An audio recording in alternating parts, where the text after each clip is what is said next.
The final for real? The final word. The final word is Ja Ruby. I didn't know about that.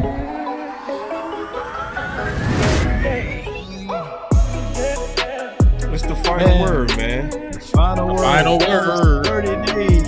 Oh, 30 minutes. The 30 Club. The final word. It's so You got the list. I don't even have the full list. 30. Hey, yeah, because we pulled out the 30. Interstate 30. We're going to go down that road, baby. 30. Finna talk. It's so many 30s. 30s. 30, Interstate 30 visit. Final Let's word. get it. The final word. We got to The travel final down that word. road. That's the road, man. It's that 30. Hey, you know them 30 visits mean everything with Dallas. You in them Yep. 30 visits, yeah, probably getting dressed. Somebody gonna wear that silver and blue. Somebody The wearing it. final word. Pretty Yeah, much. somebody. Pretty much. It's giving away some clues. I final can't wait to word. talk about it with you boys. For real. On that list, how many DTs we got? I'm just playing with you, man. I know you want to say it. You know I got that. Hee. You know I got that. You know? Where you get that full list from, though? I haven't even Blogging seen in the full. bars. They keeping a Yeah, track on it. they going hard. The final Hell yeah, word. they going The hard. final That word. blogging in the bars. I gotta get them credit on that one. The final word. The final word. The final word. That boy be looking for any excuse he can find to press that button. Don't it?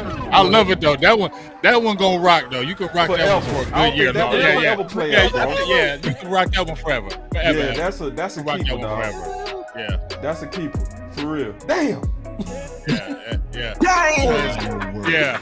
And then I cut it off before he go, damn. It's perfect. He did that perfect, dog. He made money off that song. Hey, that one that go long though too. When you say, I don't want to do it, you know what I'm talking about. Oh, yeah. I would say I'm crazy trying to do that, but you know what I mean. Yeah. I The already one know. that he do that. You know The what I'm final word. saying? Yeah, that one. Ooh, I'm gonna tell you, that one go hard during the season. Ooh, Right. boy, during the season, somebody make a play. The final word. Right. Especially a big plate. Damn. Man, woo, that's the final one. word. Law. I'm after Jackie. I'm gonna tell you now, I'm Jackie. Hey, go ahead, man. Go ahead, man. Hey, Jacking for beats. Hey, at least I'm admit it, man, because some people at Jackie right. won't even tell you they got you. You ain't lying. You just see it on the You air. ain't Like, lying. really? Oh, really? You just go take my shit? Like just like forgive that? me for Okay. The final Yeah, word. you would just take The my final whole word. swag. Can I have my Right. swag back, please? Man, I'm gonna have to get that wee woo though final from you. word. Take it, man. We will. Let's The get it. final word. Yeah, man. We gotta spread that love. Number one bullshit. And I'm taking Hey, that. man, hold on, Damn. dog. You said I just like him, man. Number one bullshit. The number one bullshit. The number one. Hey. Oh, you see this guy? See this guy?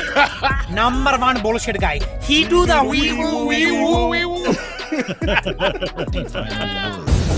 Let's go, man, down the tunnel, man. Y'all already know what this means when y'all see us coming down the tunnel. It's game time. Who the Game song? time. Yeah. Oh. Yeah. I just wanna run it up. I do. Kinda check or something. I've been really in the field, let up. Yeah. I've been really in the field, let her rush, I let her feel. Lately, I just wanna run it I up. see y'all out. Don't make no deals, I make the deal. Have to take it to a Clean meal. seat. Lately, I Let it just wanna run. run it up. Get James, in there. Yeah. driving in Kinda check trucks. us I out. see you, James. Lately, Stay I safe, just my wanna brother. run it up. Regina. Count that too, count it up, count it up. Lately, I just wanna run it up. Need them ones, I need them fives, need them tens, I need that change. To the safe, got blues inside. Greens and pinks, it's all the same. I still save and roll my change. Take some losses when I play. Charge it to the game. Yeah, I'm with T-Black, I'm with Revan now. I'm with Bay, yeah, I'm with Jay, yeah, I'm with Chuck and now. Still the same, not switching sides, now it's about loyalty. You switch sides off for the bag, and that's worth more to me. I mix Nike with designer, I experiment. You just rock what's on the shelf and I'm not feeling it. Search for the one, but baby girl, it's nothing real as this. Can't trust a soul, I keep a hammer, call it too legit. I've been really in the field, love the rush, I love the feel. Lately, I just wanna run it up. Man, we play that song. Oh, it goes hard, man. Yeah, my lady forever. said the other day, I just wanna run it up. I said, yeah. Main Purpose, what's up, my dog? Yeah. You Main killing Purpose. Twitter. Hey, man, Yeah, he is. I love Yeah, my he boy on is. Twitter. That boy is gangster. He good. He good. He That boy good. That boy is good. Main Man, Purpose. thanks. And he be showing love, man. I saw him a couple of times at the Cool Cowboys peoples. experience. He be Yeah. making them trips, man. So Super he cool. die hard, peoples. man. So what's up, Main Purpose? All right, real quick, man. I want to give a special shout out. I think this is appropriate. I think I want to kick off the show to this because this is a big day. I'm not going to know stuff like this when I see it. April 2nd, 2017. That's when my boy Big Game James first lunch. So obviously we always kick it off with you. I think it's just appropriate to kind of talk about your beginnings, you know, because we got some people that's starting their quest in this space, right? And people don't know how hard it is to kick it off. And you said, my first ever live show, I didn't have a clue, LOL. Can you just talk about that before we kind of get deep into this content? Yeah. I mean, I'm be honest, like I'm just now becoming computer literate like in 2013, you know, when I was working in the cell phone industry.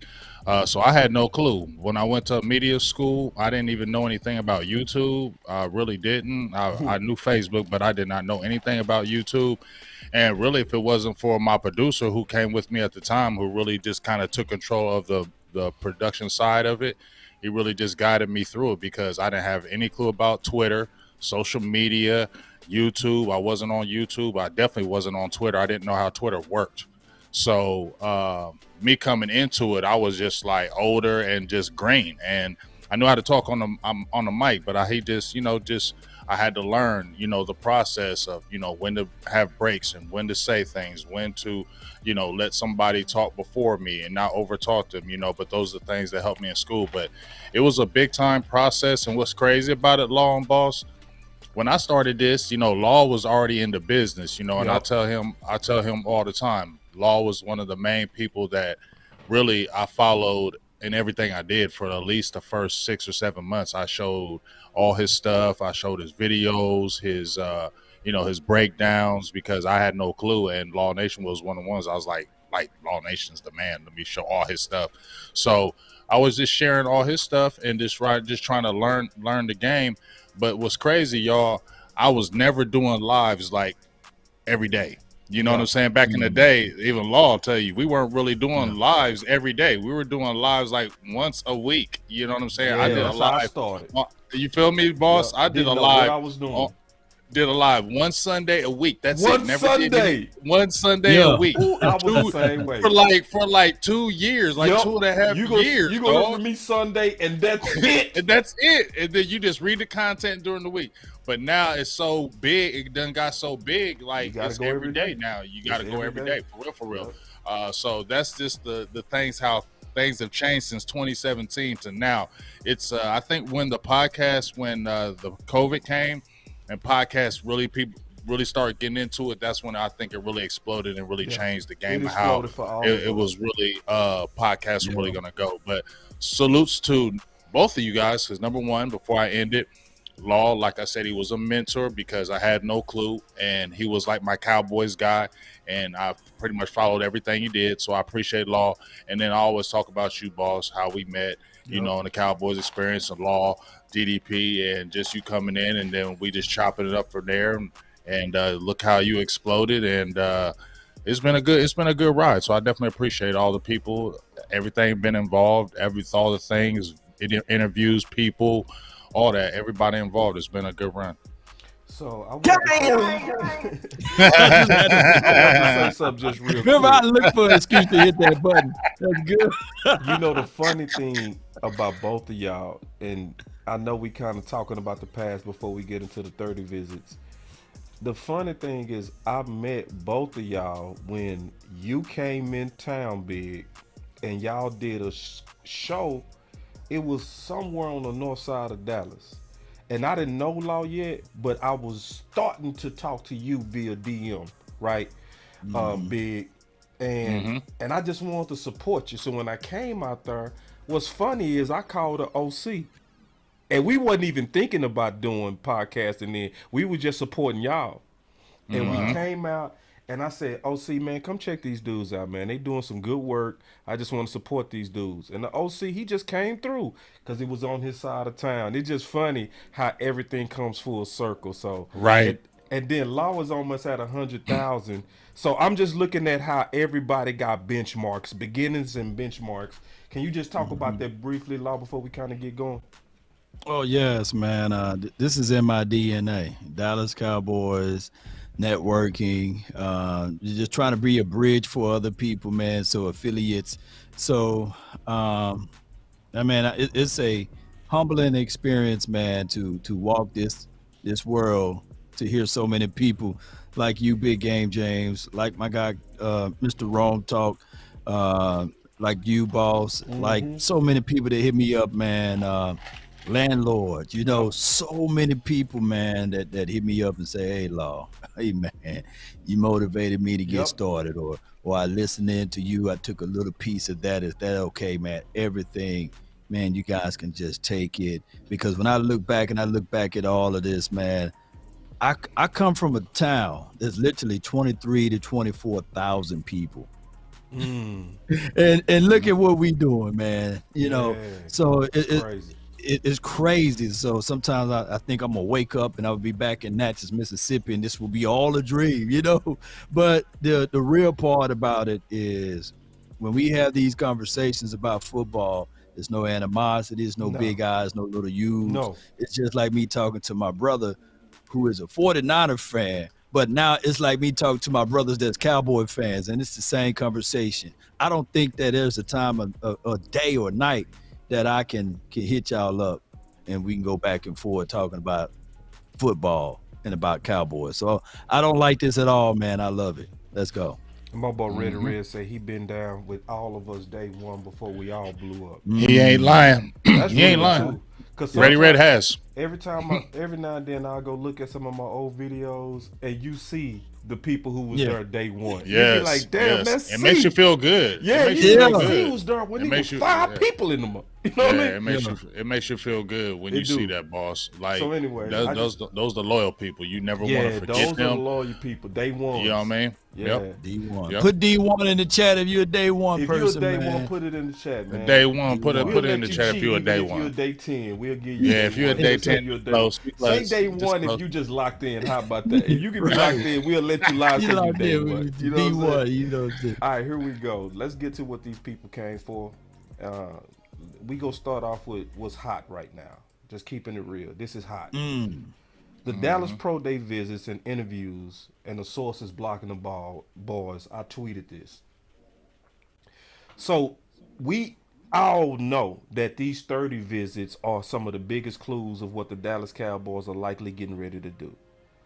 So we looking at it, if we look at the ranks, and we go talk about the ranks too, because they changed. I see y'all the day ones showing out. I love it. Yeah. Ones. I see y'all up in here day ones. Yeah. Even if you lie anywhere and say you're a day one. Lie to kick it today, man. We give you all free lie. We gonna let everybody lie. Eastside Harold, where you at? Eastside, you gotta put it down in there, man. You're D1. You definitely gotta. Yeah, he definitely day one. Oh yeah, I know you a day one. My boy Richard said, I remember you was rocking with West Coast. Yeah, you day one. Yeah, day one. Yeah, you was before day one actually. Hey. When somebody jumped in there and said I was with you when you was with producer G. Okay, you're day one. Hey, when they say, man, Law, I was rocking with you before the beard. You're day one. Yeah, you a day one. Yeah, you day one. with the doggone 3-piece suit on inside the car. And my boy, you a day one. Big said, he said, I'm gonna keep it real. I got on 3 years ago. Hey, if you got on 3 years ago, you day one. Oh yeah, you day one. You got some years behind you. You a day one, but you day one if you did it right then. But going back to these receivers, right? So I put this out. I just want to kind of talk about this. When you look at the fact, and then we gonna go around the circle, at Quentin Johnson, who ranked number 13 by the CBS board, JSN 17, Zay Flowers 25, 29 Jordan Addison, 48 Josh Downs, and Jalen Hyde.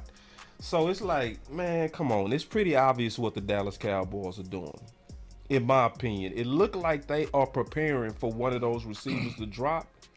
And so I created this and I wanted to talk about it from a different way. So I said, why is Mike targeting so many top wide receivers in his 30 visits? But then when you go look at his Super Bowl team, you be like, okay. Oh, okay. You know what I'm saying? Okay. Like his West Coast depends on weapons. Oh my God, thank you, Miss Charles, with the $20. Appreciate it. Okay.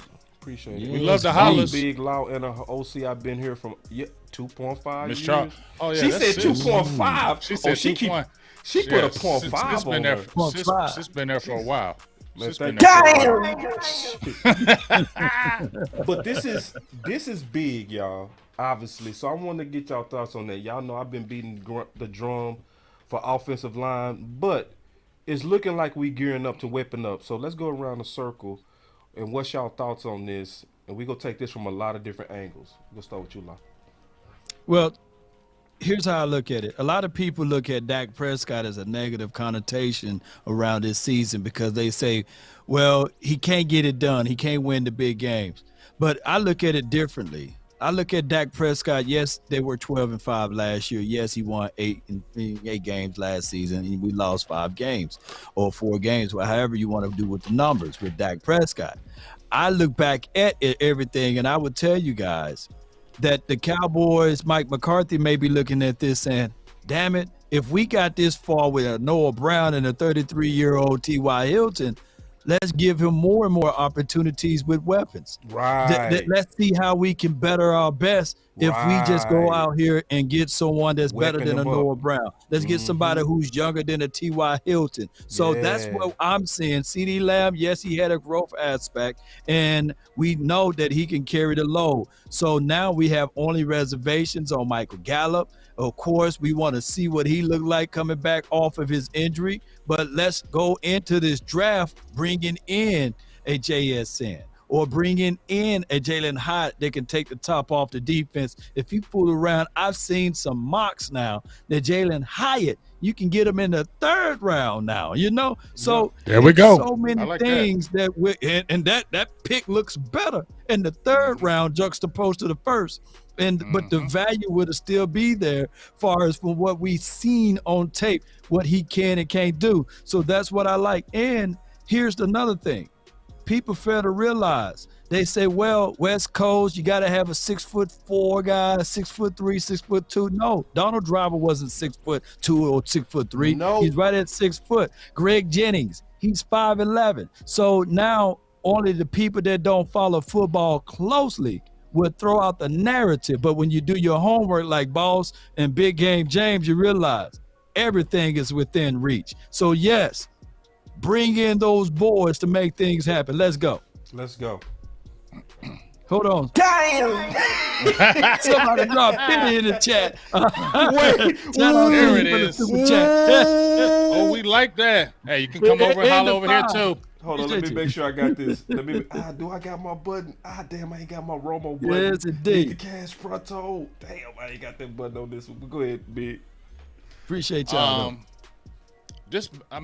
Law pretty much said it all. Now, I think the biggest thing that I'm bouncing off of Law is when he was talking about the measurables with Greg Jennings and Donald Driver.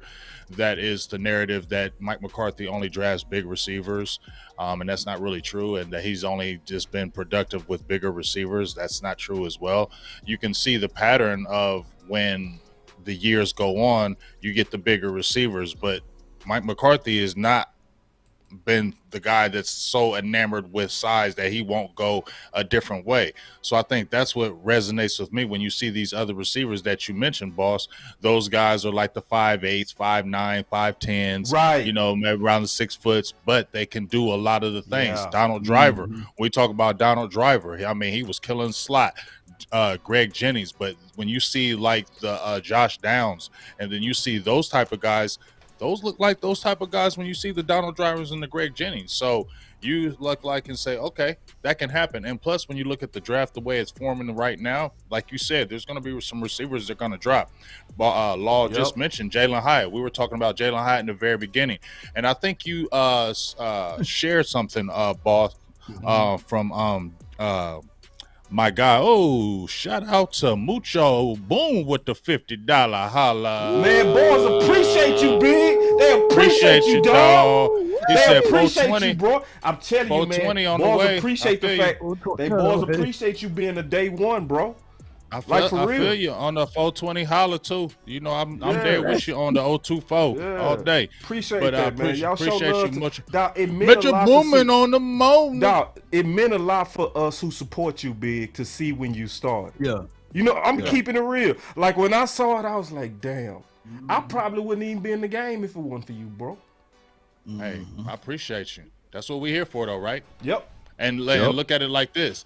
Now, and I'm gonna finish this statement, but look at how I came in and I followed law, and then you opened the door for me. Yep. And now you've established yourself where people are looking at boss like, hey, boss, how can I do this? How can I do that? Yep. You feel what I'm saying? So I feel like it's your duty as a person, as a content creator, to be able to not just go hard for yourself, but open doors for other people so they can be great. And it ain't about you. It's just about the greatness of the community. You feel me? Man, I appreciate that love, that's dog. a mouthful there. Yes, indeed, man.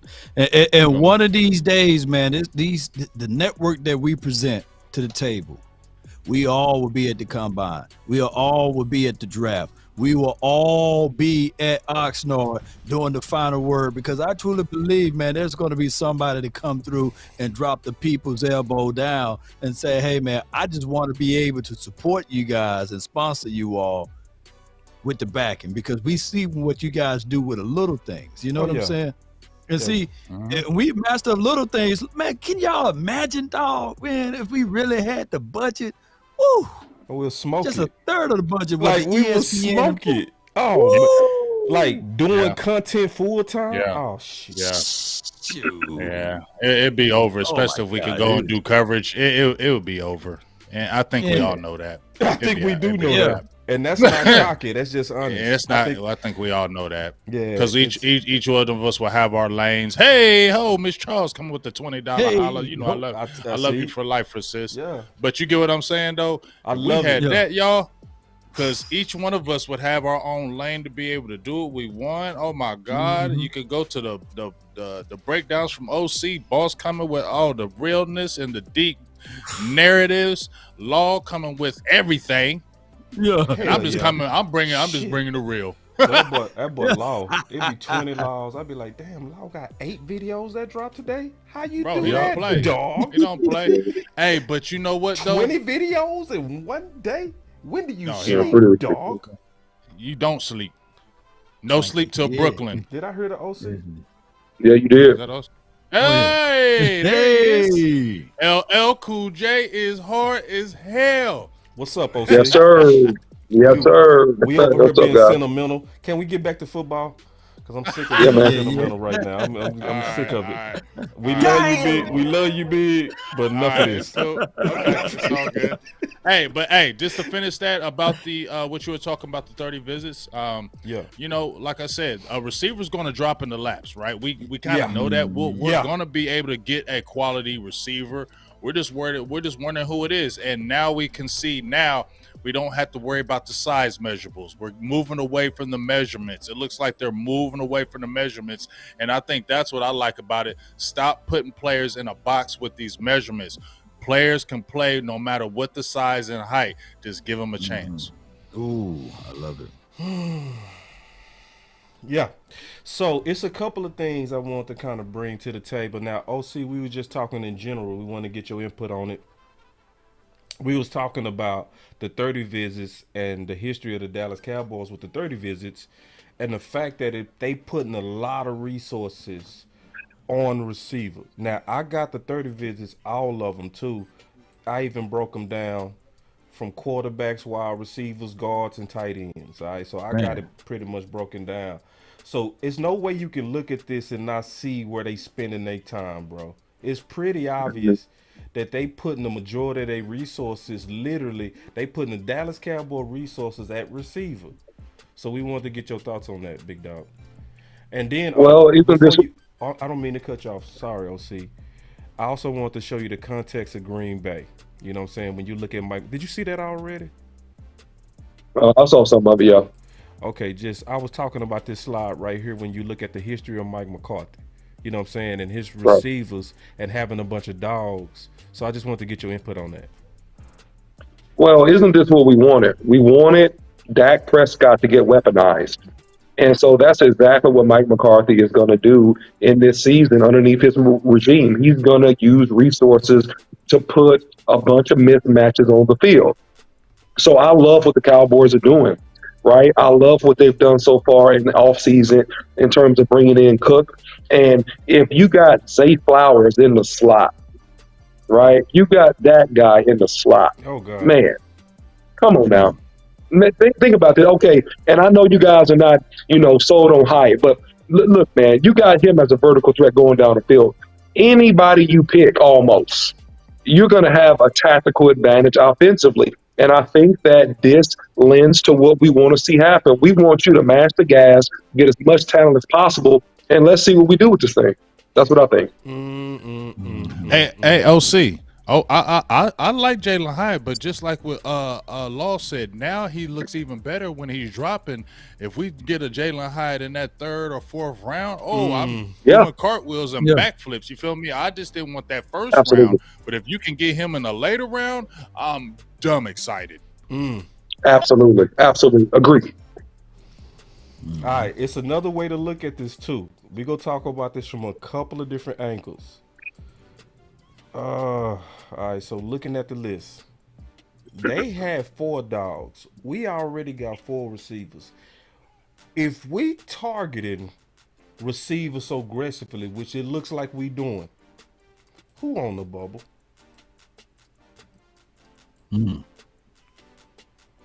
Yeah. Who on the bubble? Somebody on the bubble. I'm not saying it's Gallup. I'm not saying it's Jalen Tope, but this is speaking. And because this is the thing. CeeDee Lamb, outside of CeeDee Lamb, our receiver core was bottom in separation. Yeah. What's going on? Like, I mean, obviously we not the roach on the wall, so we can't see what's going on. But what's going on, Law? Well, it's also making sure that you cover everything, cover the spread, and when you got Brandon Cooks or what have you, he's a guy that you have to worry about on the tail end of the season with concussions and soft tissue issues or whatever it may be. And then with Michael Gallup, of course, he's coming back from now another off-season surgery that we know Michael Gallup to be a nice option at third, and now. Last season he was elevated to the second option, so you still have your reservations on that. And then Jalen Tolbert, who we had high expectations of Jalen Tolbert, but we never got a chance to see him out there on the field. And then the one time that we did see him out there on the field, he lined up on the opposite side of where you're supposed to be at. He was trying to play DB. So I just look at it like this. The Cowboys are leaving no stone unturned. I get it. Iron sharpen iron, steel sharpen steel. And when you bring in these younger guys, they should be hungry. But it won't be easy for those guys. You still have dogs, man, that's on the bottom end. Antonio Callaway, Simi Fihoko, he should show us something, as well as Brandon Smith. He was catching everything in training camp when we was out there, a bigger body type of wide receiver. Also, you have Dontario Drummond. So all of those boys, it should make a wonderful room for us heading into the 2023 season. So it's a lot of people on bubbles. Who on the bubble? Yeah, I think, Law, you mentioned all the people that will be on the bubble. That's what I think. You mentioned everybody that's going to be on the bubble, man. Because if one of these receivers come in here and they draft one, man, they are going to push one of these boys out. Because here begs the question to the panel: how many receivers do you carry on the team? How many? Right. 8? No. 7? No. Okay, well, then we know somebody got to go. Right. And so Simi Fioco and Drummonds in particular, I think will probably be your bubble guys. I think that Tober will get a little bit more rope, but if he was playing horrible, he could get cut. He could get put on waivers. So, it's a competitive environment. And so we're seeing the antithesis of what we saw with the defense in terms of Dan Quinn drafting players in certain positions, creating a lot of competition, AKA in the secondary, AKA in the defensive tackle room. And so now you're going to start to see some of the same things happen at the receiver position. Man, I appreciate you rocking with us, man. It sounds like you fighting with that voice. We go take it easy on you, OC. Yeah. We go take it easy. Oh, Yeah, yeah. I am. I am a little bit. Hey, I am boss. a little bit, but I'm okay. I see you fighting through it. We go take it easy on you. I'm gonna ask you less questions. Oh, see you fighting. before you go, big game, James, think up? about this too. This also weeding out the Kellen Moore guys and the Mike McCarthy guys, right? Because you know how you played the sport, boss, and big game, James. Yep. Sometime as a young player, you will use the excuse of not knowing the playbook for you not getting out there, right? Right. Now Mike McCarthy saying, okay, we take away that issue.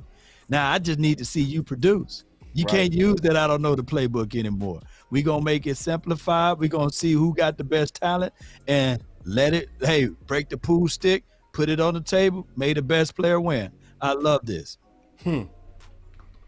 Yeah, I mean, I like it as well, but I'm gonna go with me for what's this pressure too. I think it's Michael Gallup. Me too. And I think because when you look at the contract he signed, really it was a 2-year deal. Yep. So this will be going into year 2, and he's had another surgery. He cleaning out the knee again. So now I feel like they're drafting a receiver to protect themselves now, and I feel like the pressure is really on Michael Gallup. I think they're going to give, just like what OC say, Tolbert a little more leeway because, he was a rookie last year. He's in a new system with Mike McCarthy. Let's see what you do with this. So we'll give you every opportunity to show what you can do. But once again, I think it's on Michael Gallup. If they draft a top type receiver and he still shows ill effects of that ACL, I think you could see the last of him. Wow. So it's another angle I'm gonna bring to y'all.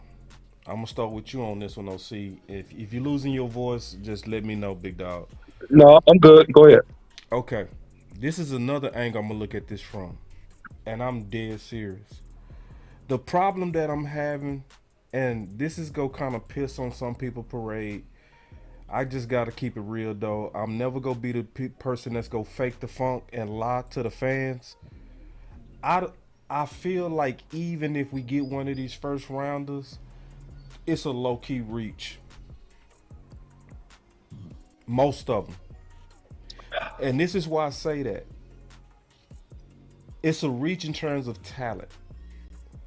And I'm gonna have to break this down because I probably ain't gonna be able to break this all the way down on how to see this in 5 seconds. But I'm gonna just get a Cliff Notes version. This class is not even close to as good as the class from last year. So when you looking at these guys, even though we could get one of them, I'm gonna put it like this: one of these receivers that we could get would be like getting a 3rd round receiver from last year, or a 2nd round receiver at best. So like even if you look at JSN, right? If you compare JSN to his teammate from Ohio State last year, who went to the Saints, what was his name? Chris Olave. Chris Olave. All of us taking Chris Olave over JSN, bro. So when you look at it that from that dimension, I like it because it helped Dak, but I kind of don't like the strategy. Am I tripping, OC? I think you're tripping a little bit. Okay. Yes, a little bit. Yeah, not fully, right? Because I mean, if you got Quentin out of TCU, you got Zay Flowers, right? And I would even throw in a 1B on this, Jordan Addison. You got Zay Flowers, Jordan Addison. You got slot guys that can make people miss in a phone booth. Zay Flowers in particular, extremely explosive, extremely hard to cover. He's going to be a problem if you use him in the slot versus almost anybody in the league. He's going to be a problem, right? Hold on. So, wait. Hold on. I got to read this comment. I'm sorry, OC.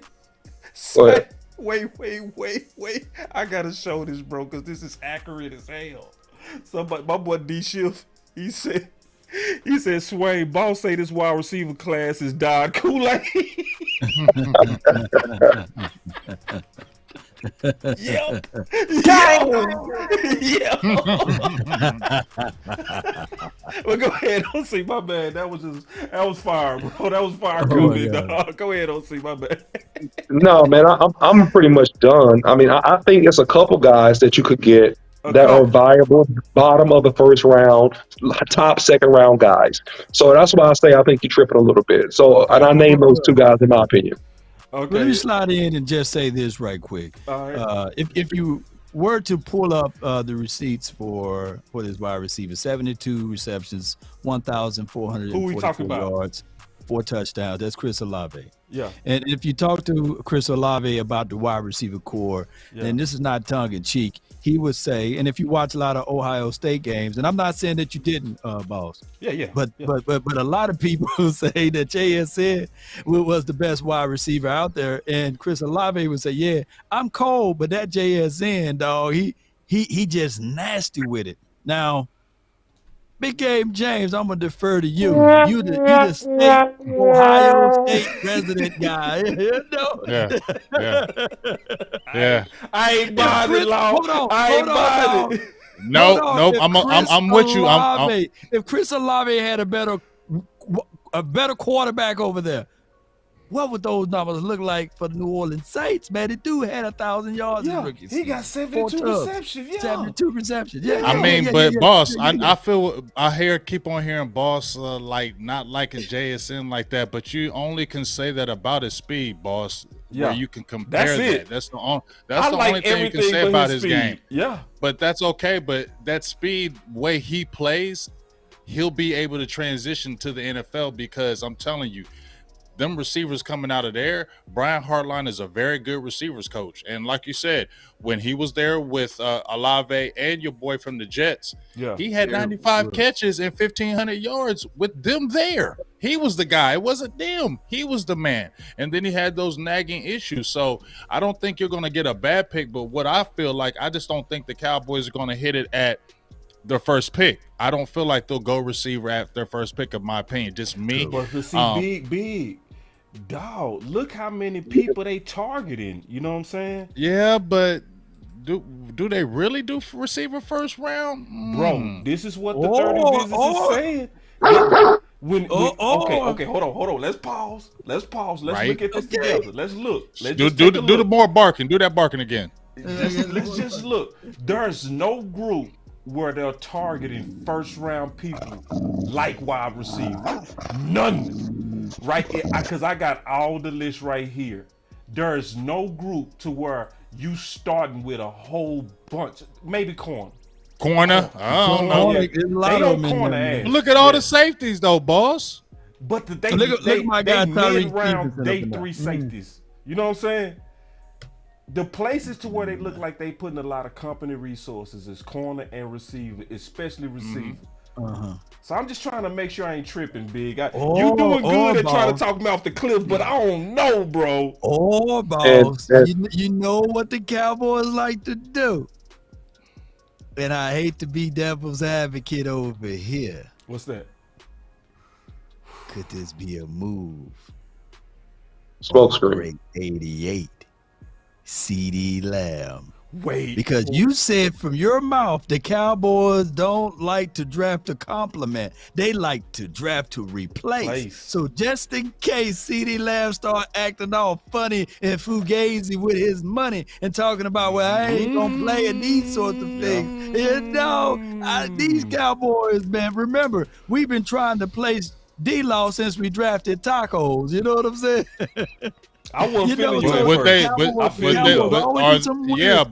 But Law, you saying that, but would they actually go out? If you saying that, and I can feel you on that, the only thing I would see them getting JSN. I know Zay Flowers, but if they think CD Lamb is gone, or do you really thinking they think one of them smaller receivers would be the placement and the future? I feel like they would look at measurements on that one. Well, you did see Quentin Good Johnson fighter. up there. You know how Yeah. to count. Yeah, I'm just thinking yeah. outside. I'm just I thinking. I'm feel trying you, to but think I like just feel like that. they would like go Stephen for Jones. He don't want they to pay would go nobody. for a He don't want JSN. to pay They would nobody. go for a bigger receiver than a smaller guy in the earlier round. That's all I'm saying. Not saying those guys are talented, but let's say if they got like a Quentin Johnson early, that would to me say, okay, yeah, you are really looking for a possible replacement if you got a big receiver. I just feel that way because what y'all think? I Hold on, let me feel preface you, my man. statement. Big. Ain't I none ain't of got no you guys complaints on what you CD said, level man. though. Ain't nobody on CD level, but you know how the Jones family like to do. You know, Yeah. I'm just saying, I'm just putting that out there. Yeah. Be a devil's Yeah. advocate. Yeah. Like Boss Yeah. said, man, Yeah. they don't draft to compliment, They they draft draft to to replace, replace. man. They do. Because boy, how this team would have looked if we had a Byron Jones in a Trayvon Diggs, but they got rid of Byron Jones and brought in Trayvon Diggs. You know, so that's just how it goes, man. And of course, Byron Jones' knees gave out, but y'all get what I'm saying, right? Yeah, no, Just, I do. I do yeah, because yeah, at first I wasn't with you because you was going down a conspiracy theory path. yeah. But then The I was boss- like, the boss nah, way. they actually do that. You know what I'm saying? So no, I mean, I like that you put your nuts out there. But go ahead, TD, man. I don't want to see him gone, man. That's my guy. So yeah, but it's just interesting to me, and I think this is a serious thing. And I'm gonna be honest, I would swallow it, and I will feel happy for Dak. But just look at the room, man. That's a lot, bro. That's a lot of weapons, especially if they do. Cause see, now let's play devil's advocate in a different way. What if Michael Gallup is himself? So you gonna have CeeDee Lamb, Cook, a return Michael Gallup, and a potential emerging Tolbert with a first round receiver, 5, bro. That's kind of a lot. That's kind of somebody is gonna be a waste, especially if everybody playing good in the West Coast system. That's a somebody have to get forced out the door. Yeah, but when you think they're going to keep like at least 6 on the roster, right? Game day. At least seven. Gonna keep At at least least seven. At least 6. At least 6. Turpin gonna be qualified as a wide receiver, right? And Yeah. Johnny Bones guy. Yep, Turpin. Yep. I mean, but do y'all really think Simi Fehoko has That some boy has better some move. breath? He better move the tight end. Man, if they That's what I draft feel like. if they draft a wide receiver, Simi and all these other guys that's not named Cook, CeeDee Lamb, Gallup, they better play out of their mind. That's all I can tell you. They better play out of their freaking mind. That's it. That's the only answer. You better play out your mind because everybody is up for evaluation. Yep. That's how I see it too, OC. Wild. Callaway is my sleeper though. Antonio Callaway. Y'all write that name. I like down. that.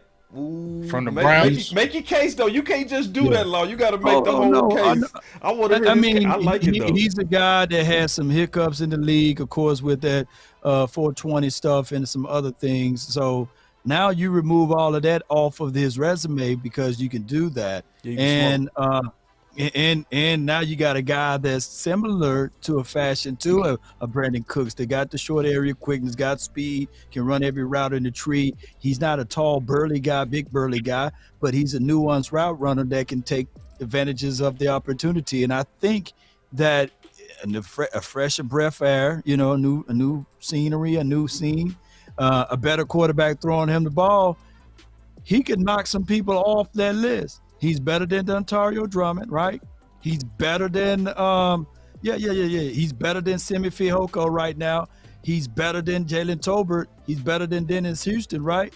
So that could be the guy that can step in and creep in, and all of a sudden, you be like, man, who is Antonio Callaway? This AC is blowing good over here, you know? So Mm-hmm. yeah. A lot of that people not AT. even knowing what you're talking about with Antonio Callaway. Right. So Antonio Callaway, to give a little bit of background, he got in trouble at Florida, but he had first round talent.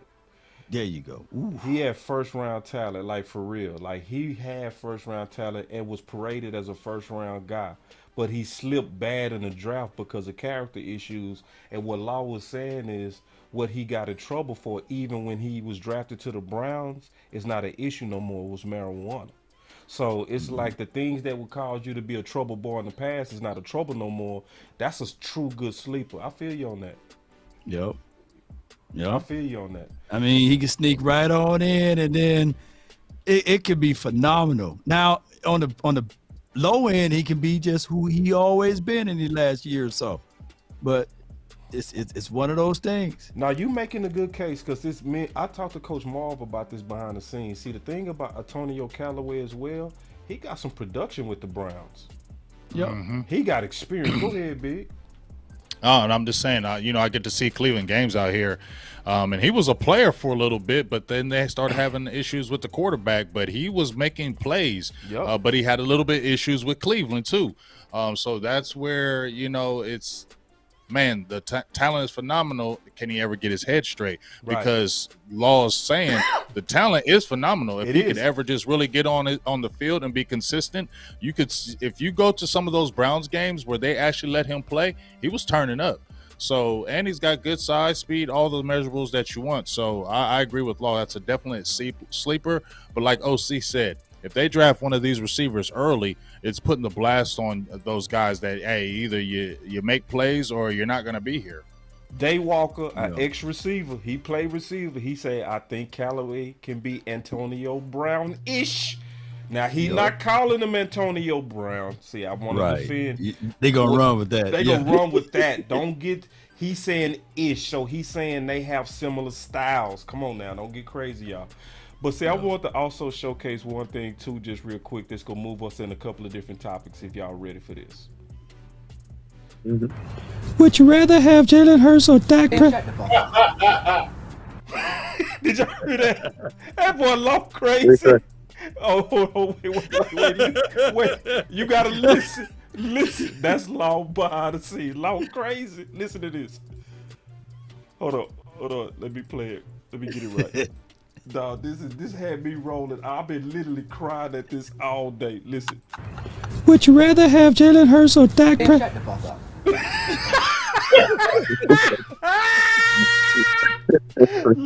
Law, what's wrong with you, bro? What's wrong with you, bro?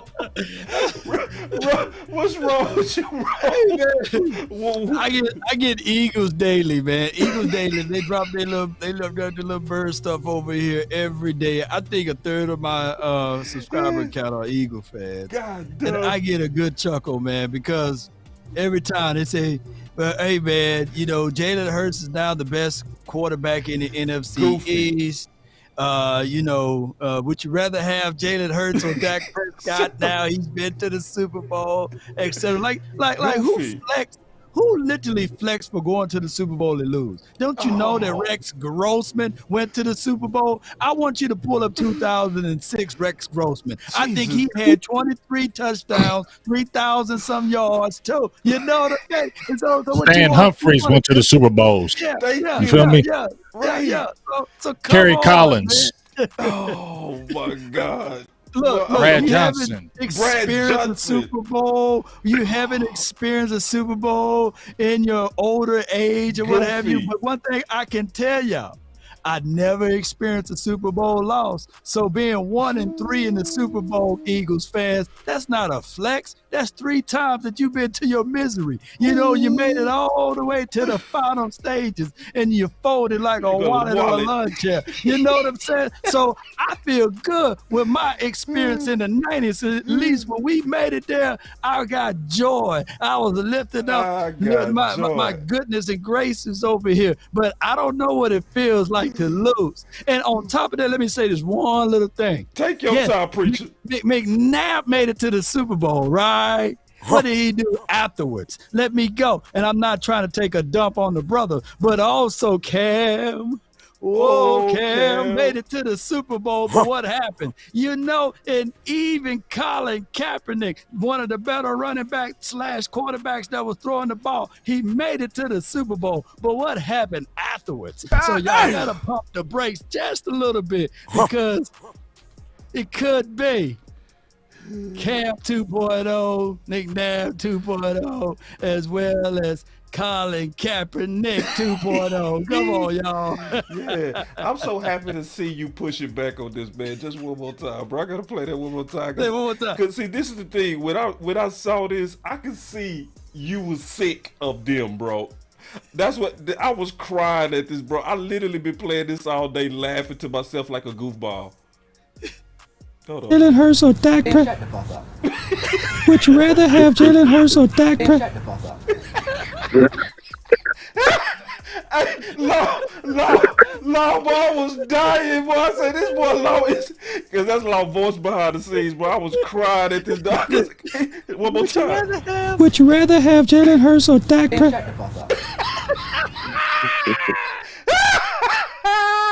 All right, man. So,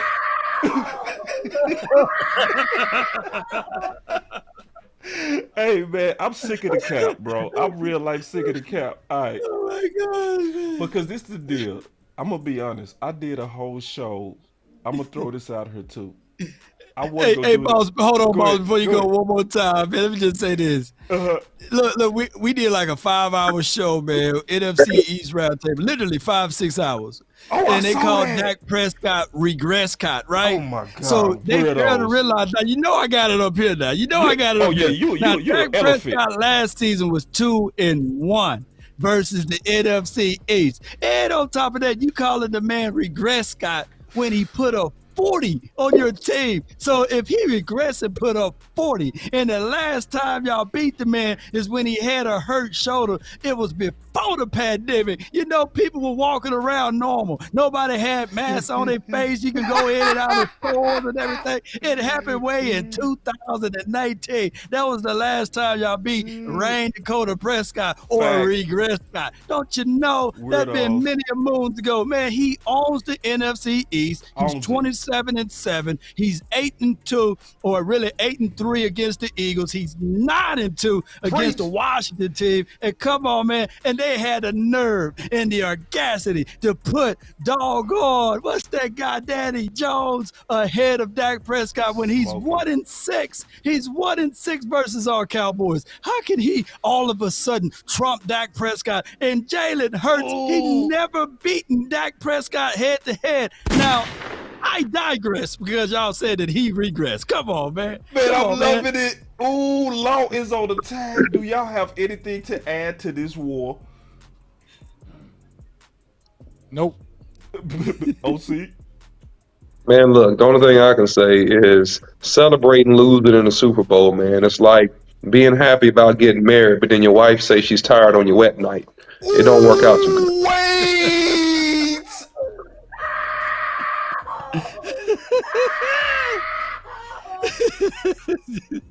Did OC just say that? That's the truth. I'm tired. I'm tired. On your wedding You night. better give it up, girl. On your wedding night. I'm tired. Too much money was spent on this wedding. You better go crazy tonight. Anyway.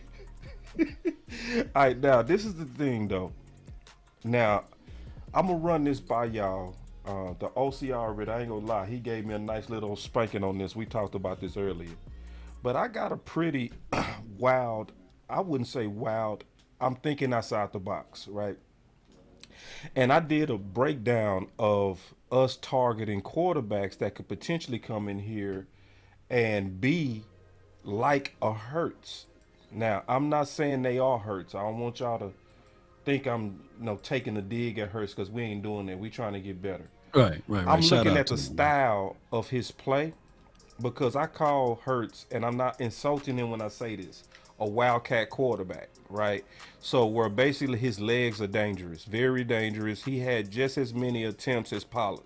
That's aggressive. That's using your quarterback like a running back. Philly people ain't gonna say that because they delusional and they trying to make him God, but we know he not God, But I threw out this idea of having a Hendon Hooker type to push, and I was just keeping it real, to push Dak, get them active, give us a change up like Taysom Hill, get those guys some experience, which would also help in contract negotiations, honestly, against Dak. So I want to kind of open it up. I'm gonna start it off with OC. Look at the OC. The OC. Wow, look what he do, bro. He do. Look, I said I was gonna open up with the OC. I look, he done snuck out. Should we just leave this camera right here until he come back to just show him that that's unacceptable? But I want to run it by y'all real quick with all jokes. Yeah, hold on real quick. Look, let me see. Did he sneak out? Yeah, he stuck up. All right, so I want to run it by y'all and get y'all thoughts on that though. I got my pet cat already, but I want Big Game James. I want to hear he because I don't want to follow behind him. You know, well, I'm going to follow behind him, but I don't want to have the same guy. But go Big Game James. I want to know who you got. Well, I'm just going to say this. The concept. I'm going to go with the concept itself. I'm going to go with the theory. Yeah, I wasn't even going to go with the player. I'm going to go with the concept and the theory of you want to have a quarterback that's going to push Dak. You always want that. I don't care who you are as a player. You always want to draft somebody that's going to push the next player. That makes them better. That's why you have these top colleges and these top teams because they get the best players. Why? Because guess what? If you ain't doing it, we got somebody right here going to be right here putting that fire on you. And I totally agree. And I like the Hendon Hooker, and I know who you're probably going to talk about, Law, who you're probably going to say. So I'm just going to wait till you say it. But, yeah, I totally agree with that. I think especially with the Hooker, and he's coming off of surgery. So I hope and pray that he falls because of the surgery and that he's able to come in there. But I think this will be the perfect type of fit for the Cowboys, especially at the backup position. A young guy, live arm, good size, can scramble. Why wouldn't you like something like that? And you could probably put him in some packages. You feel me? Maybe here and there. That's what I said. If you draft him, you can have Dak and then throw him in some packages to confuse the defense because you haven't seen him. So I think something like that would be very, advantageous for the Cowboys to make happen. Please, I'm going to say this once again, and I could be totally wrong. Stay away from that Max Duggan or Duggan or whatever. That's the Andy Dalton vibes. That's what I'm going to say. I actually like him big, but that's another story. I don't. Andy Dalton vibes. Andy Dalton, the redhead and all. I'm with you. Now, but let me tell you why. Let me just make a case. I'm not making a case of him as a quarterback. I'm more so looking at him as a weapon, right? To where, with that 4.5 speed and just watching him play and the way that he was able to basically, in some ways, use like Hurts. And he said himself today that he models his quarterback style after Hurts. You know what I mean? So I like this type of offense, or RPO type of offense, where he can take off with his legs, use that 4-5. Because I'm going to be honest, man, I want to run these dudes into the ground. Is that bad? You know what I'm saying? To where I want to use my second string quarterback, but the OC gone. But I want to also raise a point that the OC raised against me. And it was a good one because he called me about this. He said, "Boss, I saw your show.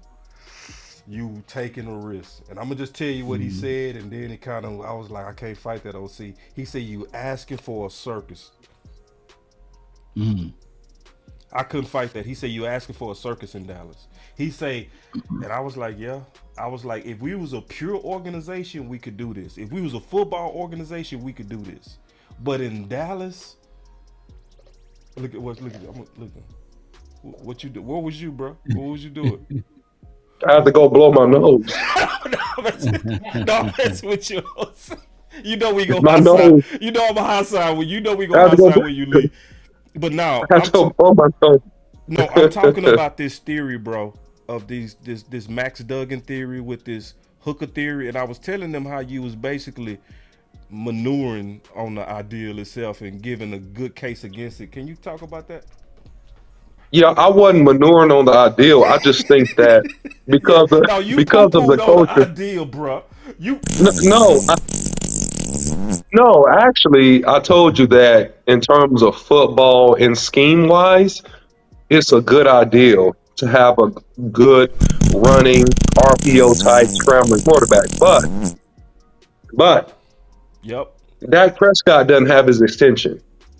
He's been under tremendous fire for leading the league in interceptions.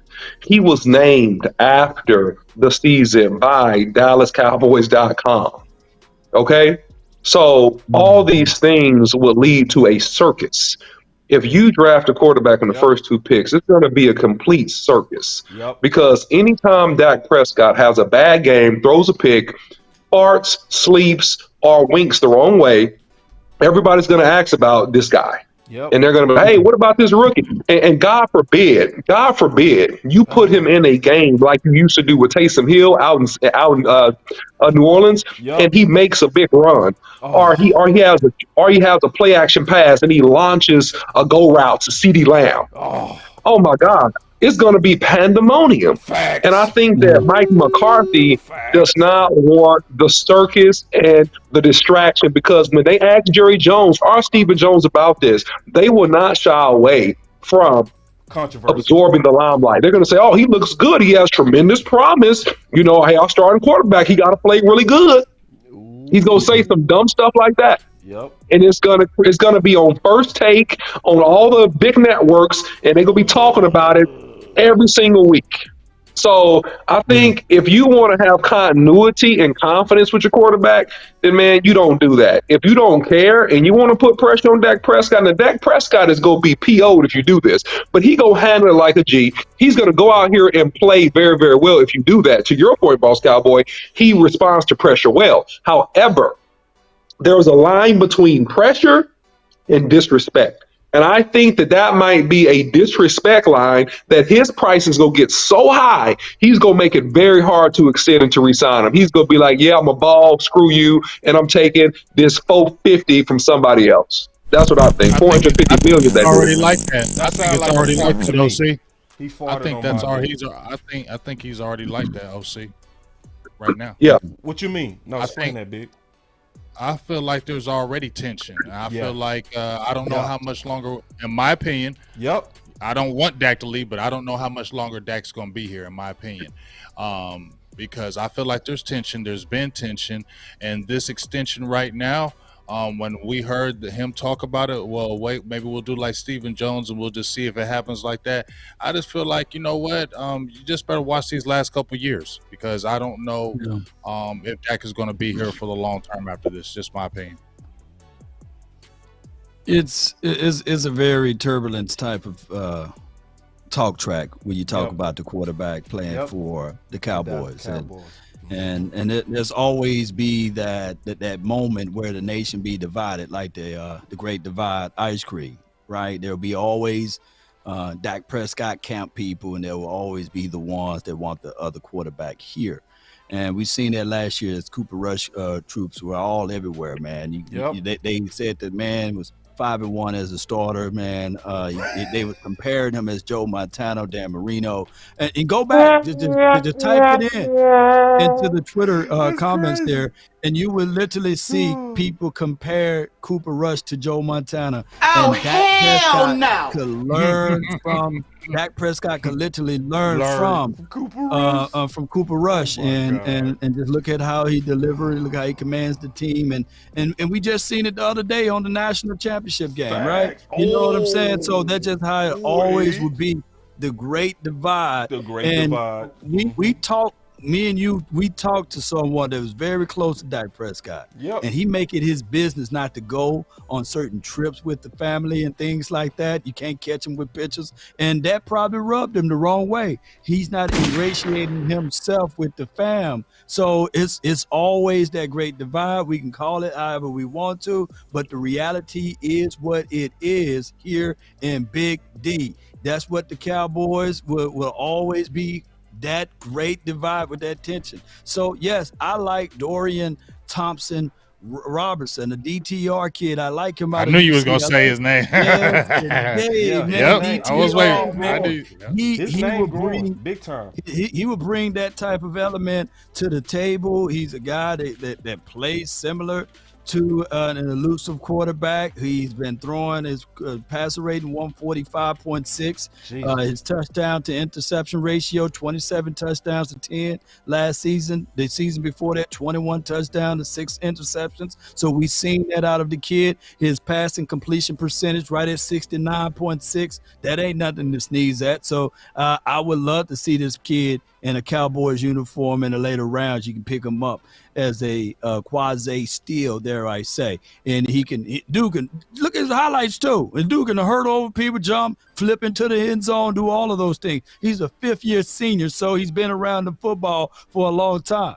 Now, if they do decide to go with Max, who is one of the fastest quarterbacks coming out of the draft for the 2023, it would be the same thing. That you will have troops of people saying it's max time, y'all. Now Anytime the ball that's is the one you don't incomplete. want to do, Law.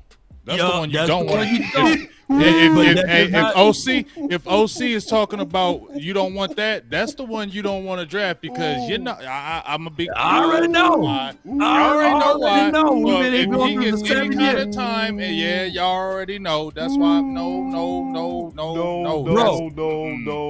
I'm old enough to remember when the Cowboys drafted Benjamin Anthony DiNucci.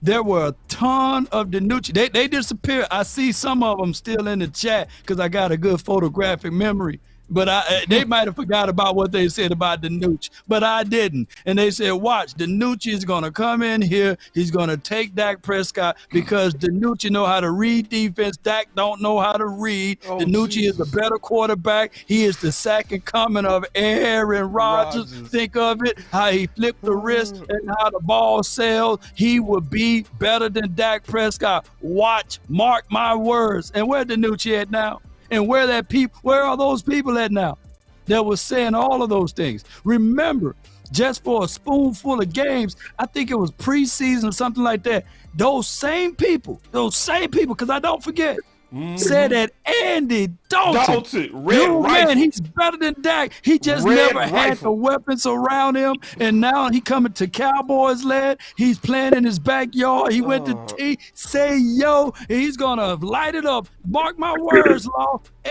Andy Dalton is better than Dak Prescott. And where are they at now? They just disappeared. They got every word and every syllable to write me a 2 or 3 page paragraph on why Andy Dalton, why Ben DiNucci, why Gary Gilbert, and why Cooper Rush is better than Dak, and even why Kellen Moore was better than Dak. But when I look back, all I still see is Dak. What's going on with this picture? Man, listen, the thing that you said that's really, really impactful and something you didn't say, Law Nation, is that here was the most damning statement. When Cooper Rush won those games and Dak was ready to play, the statement and the question was, should we continue to start Cooper Rush so that we don't break momentum? That was the most damning and disrespectful comment. And I'm just going to jump on here and say something, and I'm not trying to be controversial, but why in the world is it the assumption narrative that it seems, because I can't draw any other context to this, that the African-American quarterback is not intellectually sophisticated enough to read defenses? Why is that always the narrative? Just because they're fast or athletic. And I just really hate that. And I'm not saying it to be racial. I'm saying that if you look at Lamar Jackson, if you look at even Jalen Hurts, who we've talked about, you look at Dak Prescott, you look at Deshaun Watson, you look at any athletic quarterback, it was always questions about their intellect and their ability to come in and command a NFL offense. And that is something that I don't get. Sorry. You get it. It's what it is. No, you do get it. And I said this on the last show.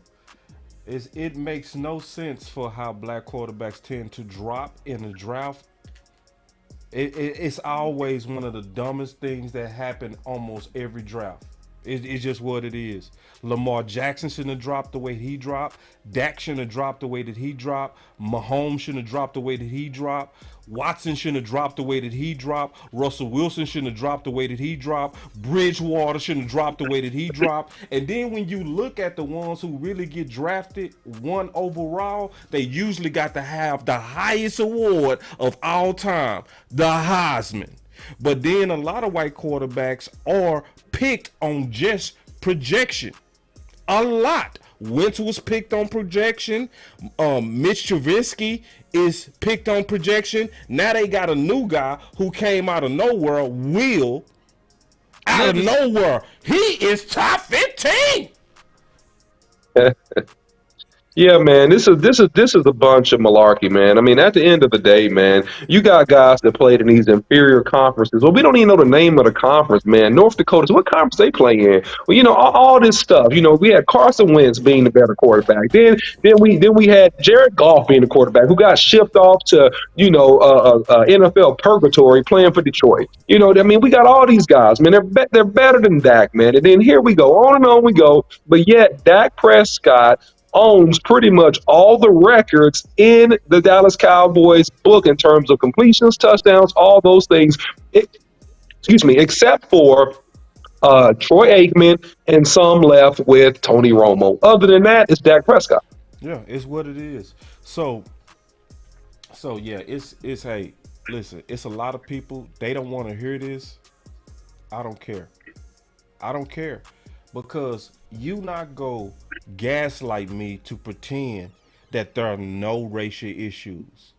See, when people try to do you like that, they basically trying to bully you to try to keep advantage. You not gonna do me like that. I'm just telling you straight up. It's okay, and I will speak up to where stuff ain't right, and it's not right. It's not right. But I'll say this though. And I said this the last show. I would be Bud Adams. That's who I would be. I would use this bias against teams. I would target. I ain't gonna, listen. I'm gonna say I would target nothing but black quarterbacks. I would. It's not to be racist. It's just one of them go fall to me. You know what I mean? If I'm trying to build a team, I'm targeting Hendon Hooker.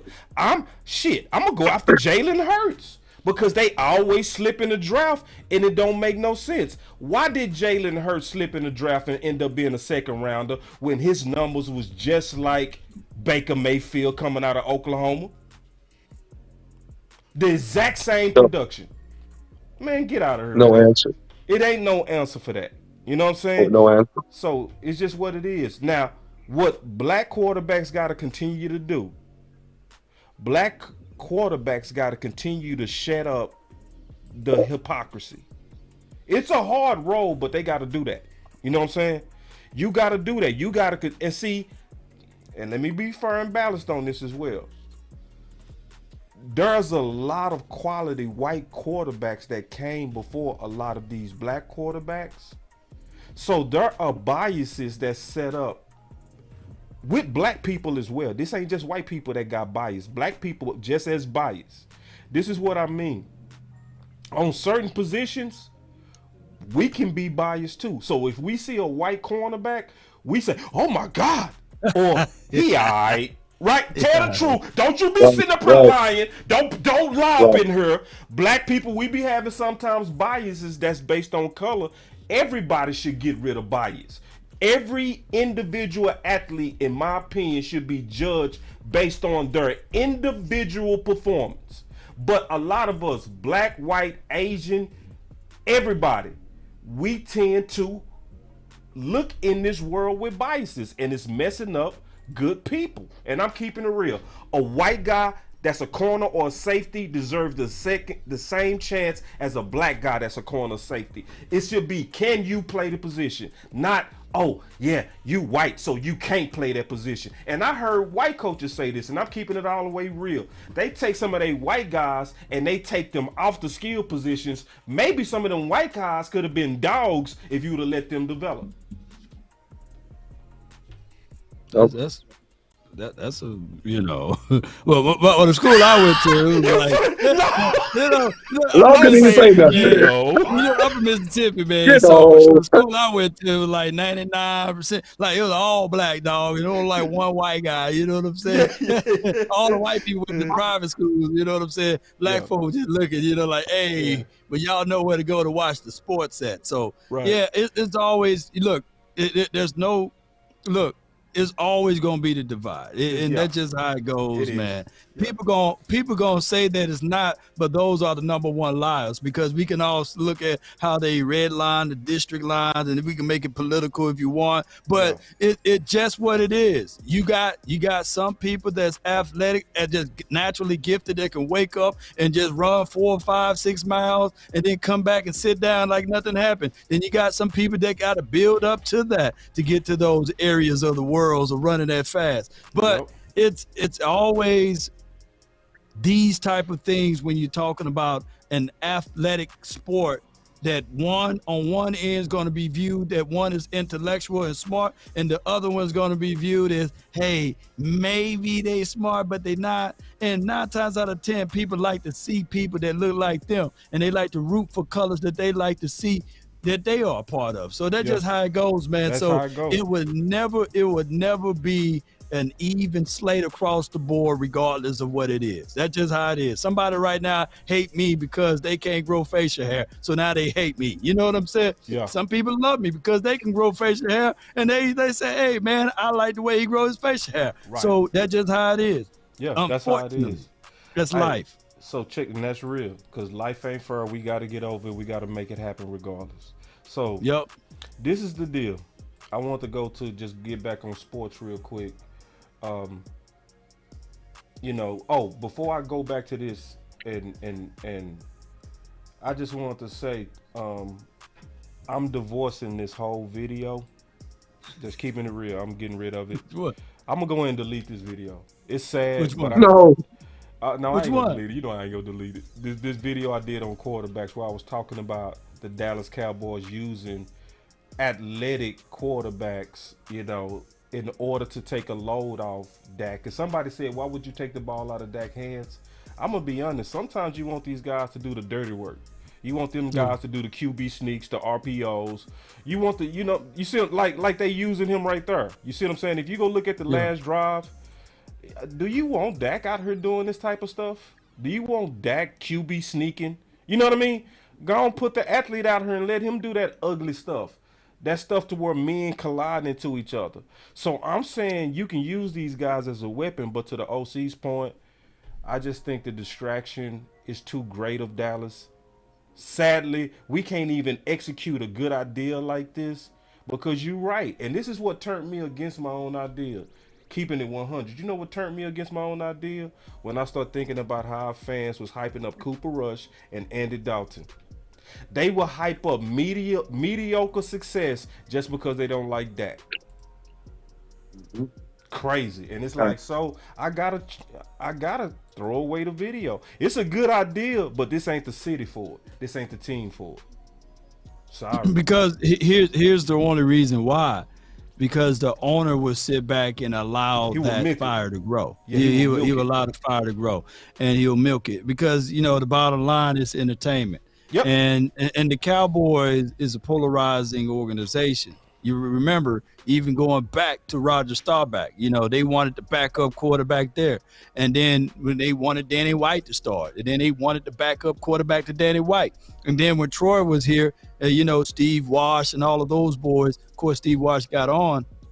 But it was what's the guy, Rodney Pete. He's a brother, you know what I'm saying? They're like, hey man, give Rodney Pete a chance, man. He could probably throw it better than Troy. But then when Troy started winning, get rid of Rodney, you know what I'm saying? So it's one of those things too. Whether you're white, black, orange, gray, the Cowboys fans and nation is such a huge one, and we'll fall right under that line of, there's a lot of black folks that like the Cowboys. There's a lot of white folks that like the Cowboys. But guess what? There's a lot of Asian folks that like the Cowboys. So it'll always be that divide or that separation and things like that. So it's just how it goes, man. It's a lose, win, lose with us. The only time they will like us unless we will win the Super Bowl. That's the only way. That's the only way. Say win, lose, win. Scenario. Ooh, see, that's so deep.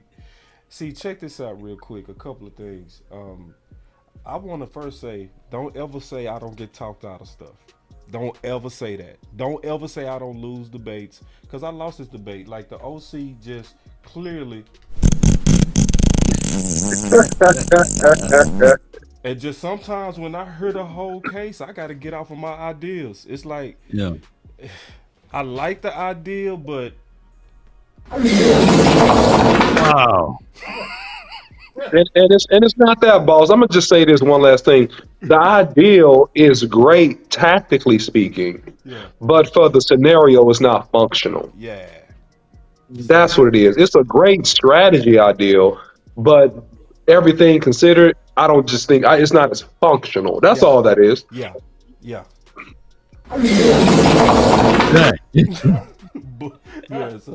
So you boo booed on my idea. It's cool though. It's cool. I needed that. Damn. All Dang, right, dog. this the last topic, man. Before we get up out of here, bro, and give my final words. I want to have this conversation about something you posted on Twitter. Um, he said Cowboys draft. Well, you shared it. You shared the Sports Day Cowboys, and you was looking at Cowboys draft position preview. Will defensive tackle help Dallas defense improve? Start with you, Law.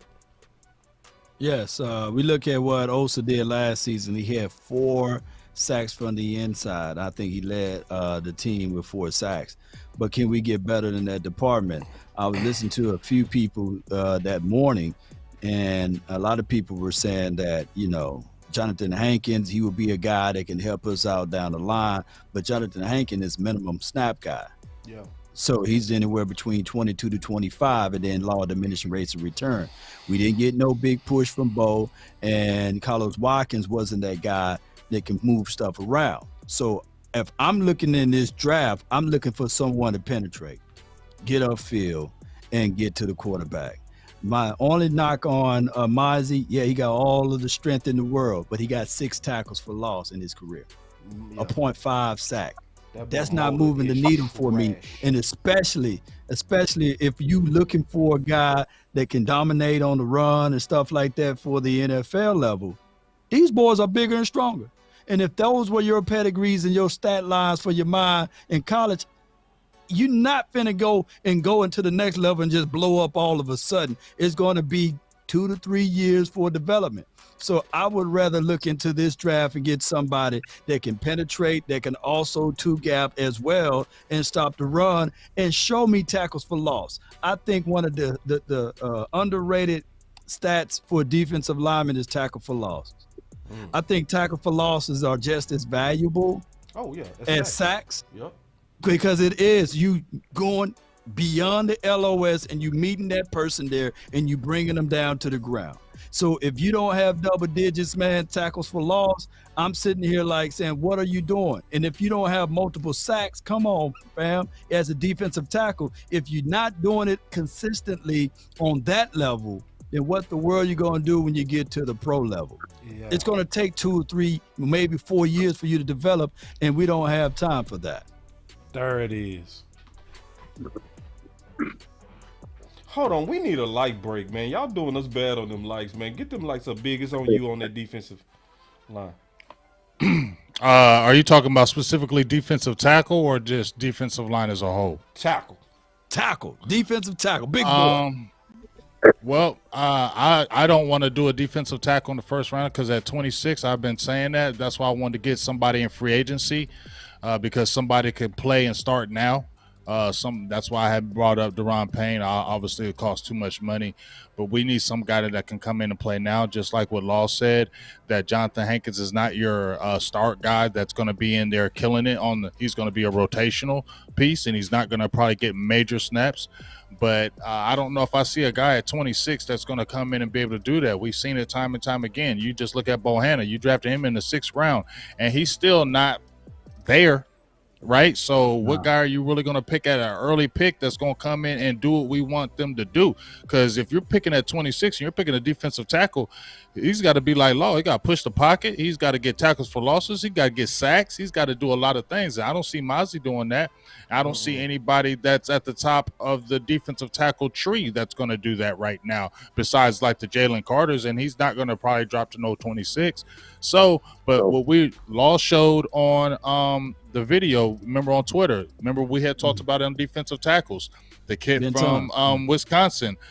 There's other guys that can help us effectively and still stabilize the defensive front and maybe can contribute early because we saw what John Ridgeway did, right? We were frustrated with him, but he came in and played a hell of a game against Dallas. So there's guys that you can get later and still can make a difference, but I don't know if anybody's coming in at 26 and doing that. Yeah, I think that, man, with rookie defensive tackles, it's going to be tough, especially in this draft, man. I mean, look, when you get beyond your Georgia DT, man, it's going to be really, really tough. And that's why I really would hope that the Cowboys will wisen up. And they did it halfway, right? They got an explosive player, right, through free agency, a veteran guy. Now take the next step. Get a really good interior seasoned defensive tackle that can Yeah. hold it down because these guys are going to need 3 years to develop, man.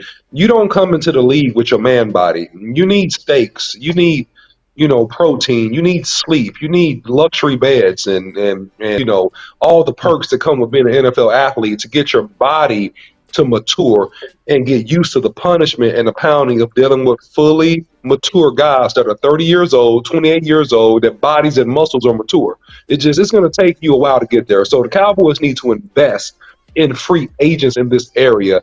I would avoid the D tackle unless you just get somebody that fell to you. It's not a lot of value that's going to impact the team immediately, in my opinion.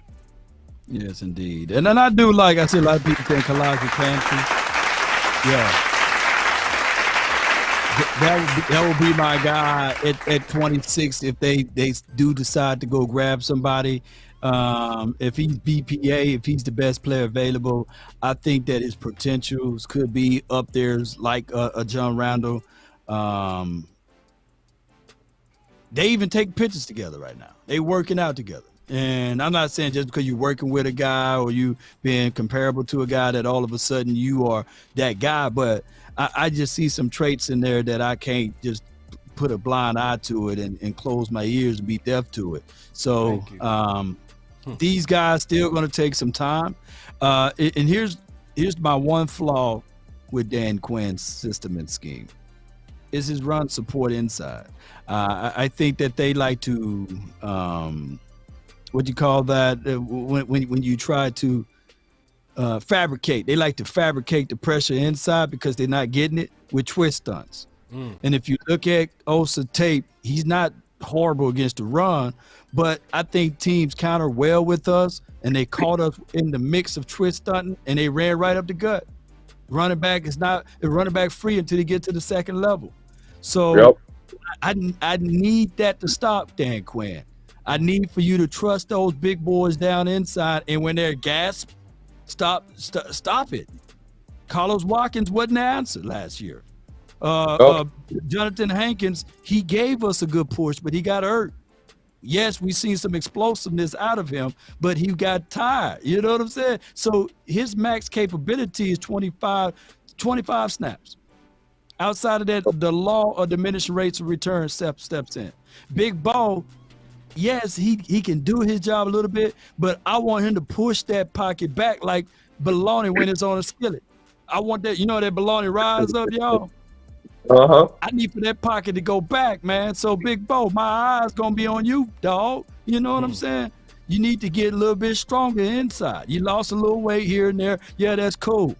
But if we're gonna get better in that department, like you said, OC, and like you said, Boss and Big Game James, you would have to use some money in free agency to get that guy that been around the corner before.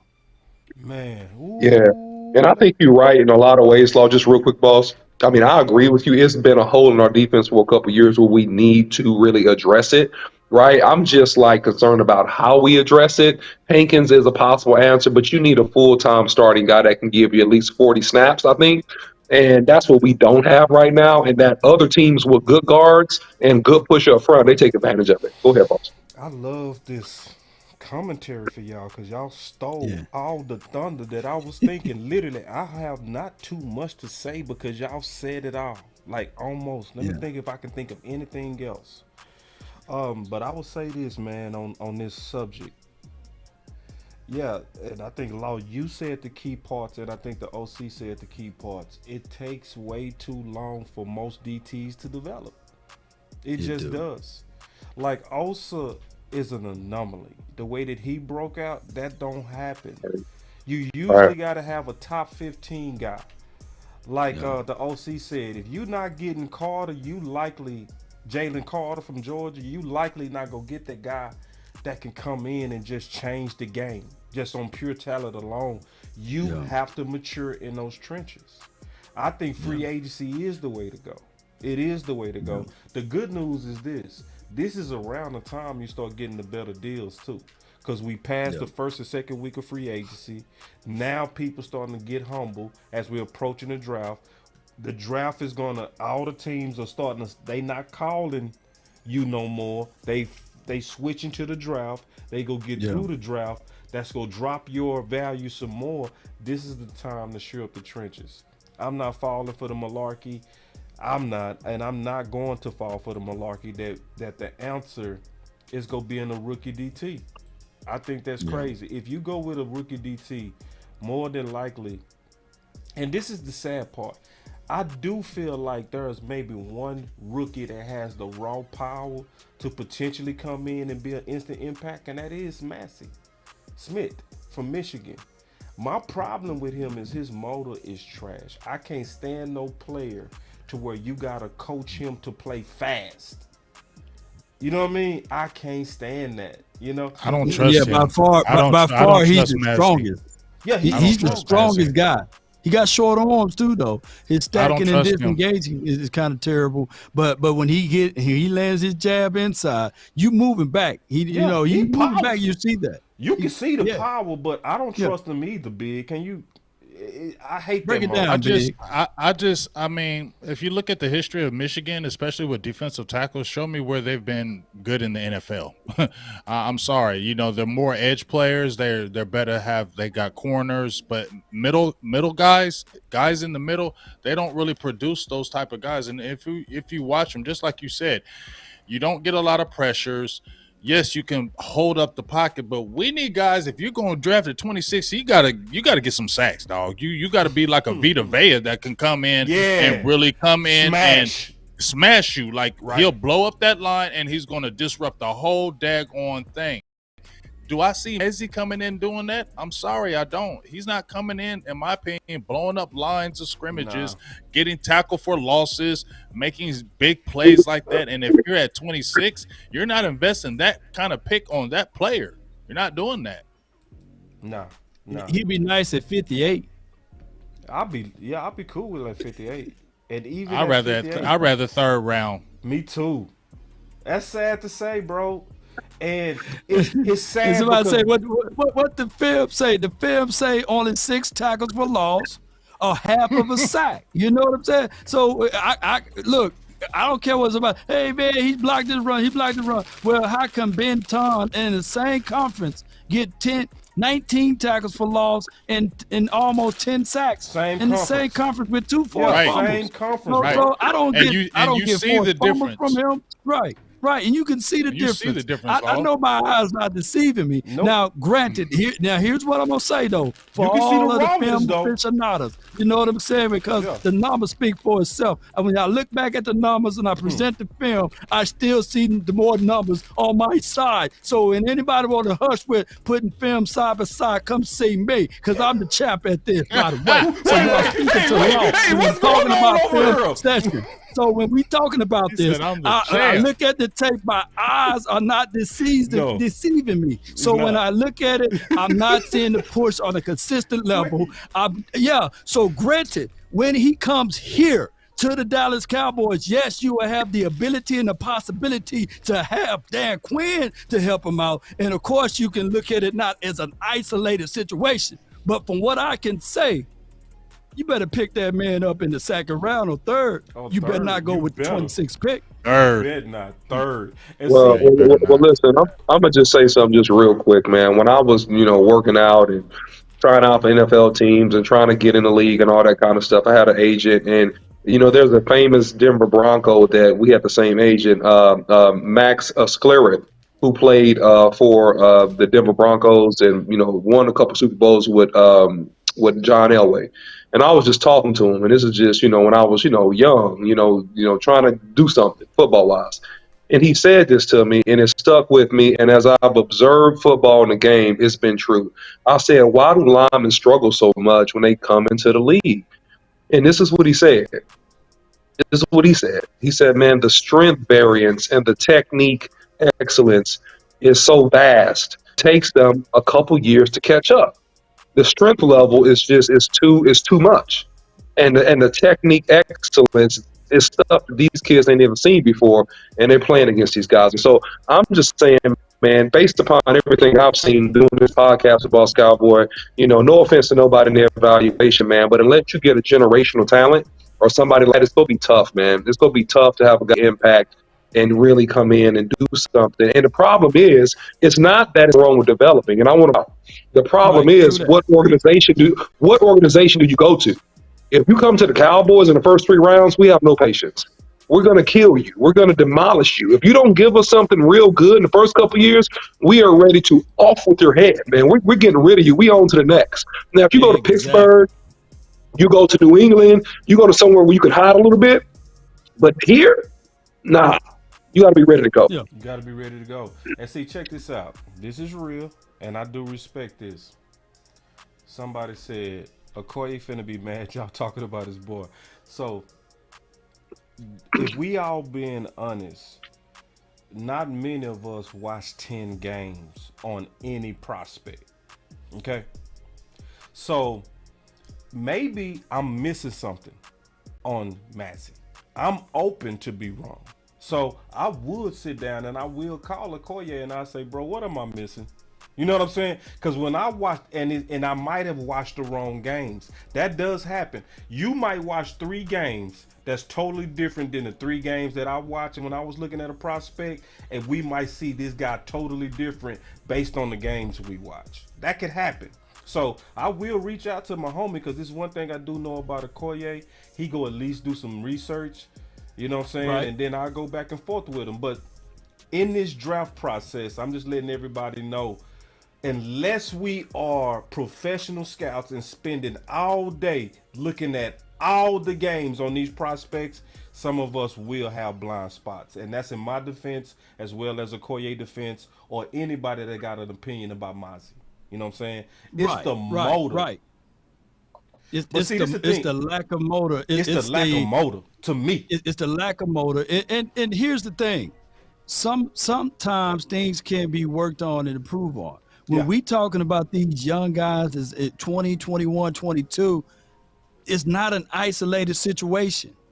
When they come here to this particular team, coaches will put their hands on them. And then on top of that, for example, you will have a Parsons playing next to them, or you will have, dare I say, a Sam Williams, or you will have cover corners like a Trayvon Diggs or Gilly. So that will also mask some of the inefficiencies. So what we're saying here is that I want y'all to pump the brakes, because what will happen, we draft Mazzy, and then all of a sudden we're going to be expecting 4 or 5 sacks from the interior. Yep.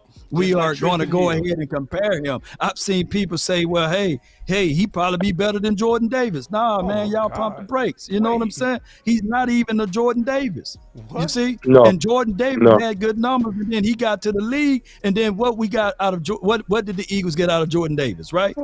So I want people to pump the brakes. Pump the brakes, and don't be looking only at one player. There's 5 or 6 other guys that could be in the same wheelhouse. I asked this and I raised this question earlier today.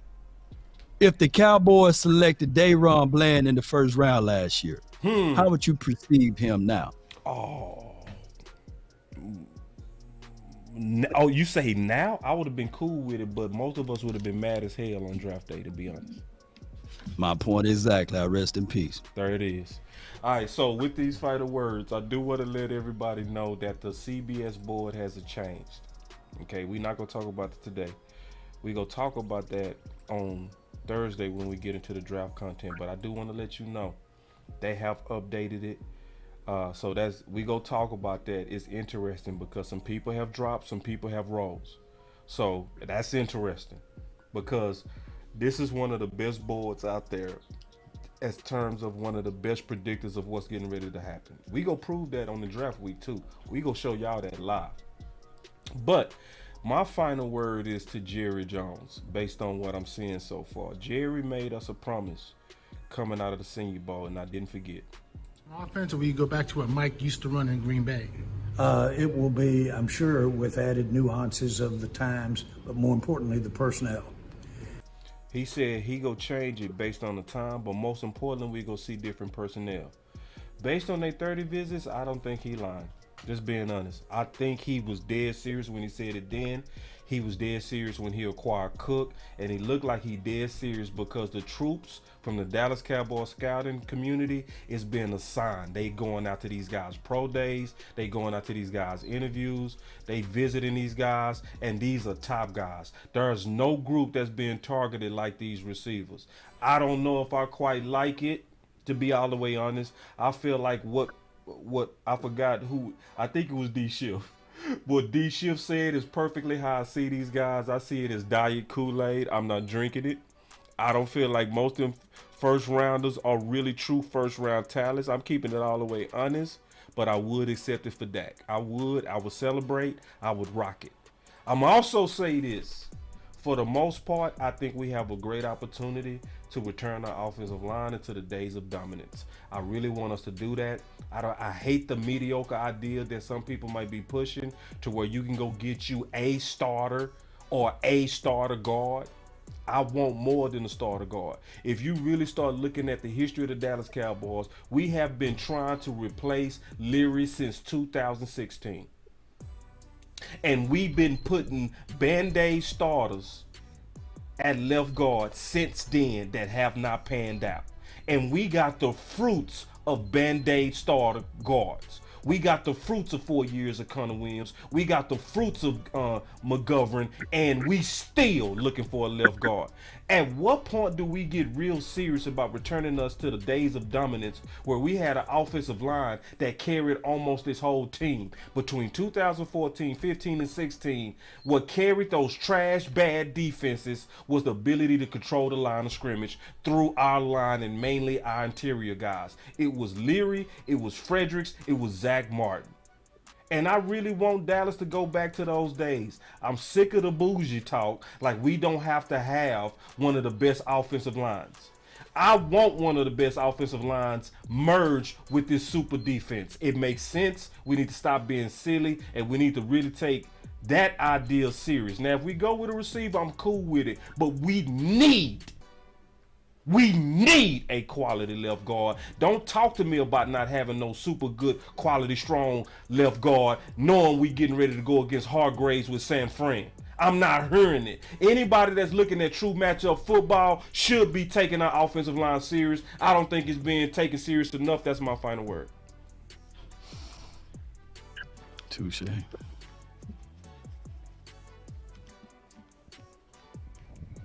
That's a strong final word there, boss. Got a little pissed on that. I got a little pissed on that, bro. Yeah, boss guy. Yeah, I was about to say play that one. Yeah, boss went over there and went hardcore on that one. I was like, okay, I feel you. I feel you. My final word is, I'm interested to see what's going to happen in the draft. I'm just interested to see what's going to happen in these first 4 rounds. A lot of talk with different positions, being thrown out there. Receiver, like you said, boss, offensive lineman, defensive line. So I'm just going to be interested to see how this draft falls. I want to see where the Cowboys really attack, and they really add to the draft. And then my last final word is this: boss is drinking the hell out of this Kool-Aid. Yep. You drinking this Kool-Aid? I'm not. So I'm gonna just go ahead and continue to say this that this is a playoff team. I feel good that we had 2 playoff years. This should be a playoff team, barring major injuries. This should be year 3 of playoffs. Feel me? Year 3 of playoffs. So I feel good. This is gonna be 3 straight years of playoffs. They did what we wanted. So now the talk is over. I want to see what we really gonna do now. That's my final word. What my Cowboys really gonna do? 3 years of playoffs. Bro, that sounds 3 years like of Kool-Aid playoffs. to me. That sounds like Kool-Aid to me. No, that's saying that we got a good team, but I ain't drinking nothing. I'm saying we got a good Kool-Aid with. How would I be drinking Kool-Aid if we got the talent? Because you got the talent, you should be winning.